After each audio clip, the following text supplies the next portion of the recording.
महंगी खाद, बढ़ती खेती लागत और आयात पर बढ़ती निर्भरता, ये सिर्फ अब समस्या एक देश की नहीं, भारत भी लंबे समय से इस चुनौती का सामना कर रहा है। और अब यूरोप ने फर्टिलाइजर सेक्टर में ऐसा बड़ा कदम उठा दिया है जिसका असर आने वाले समय में भारत समेत पूरी दुनिया के कृषि बाजार पर पड़ सकता है।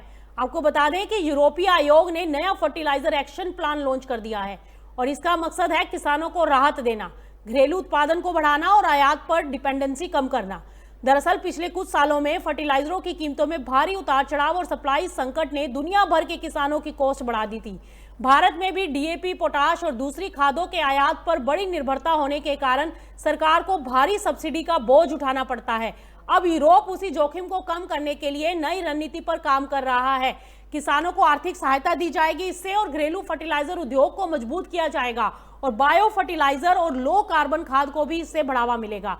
यानी यूरोप अब पारंपरिक रासायनिक खाद से आगे बढ़कर टिकाऊ खेती मॉडल अपनाने की पूरी तैयारी में है। शैवाल आधारित उत्पाद, माइक्रोबियल सॉल्यूशन, बायोस्टिमुलेंट और वेस्ट से पोषक तत्व निकालने जैसी टेक्निकों पर तेजी से काम होगा।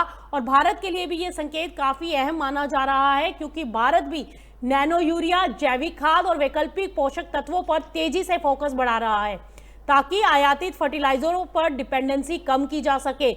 यानी कि दुनिया अब सिर्फ ज्यादा खाद इस्तेमाल करने की नहीं, बल्कि स्मार्ट और टिकाऊ फर्टिलाइजर सिस्टम बनाने की दिशा में आगे बढ़ रही है। और आने वाले समय में यही मॉडल वैश्विक कृषि की एक नई पहचान बन सकता है।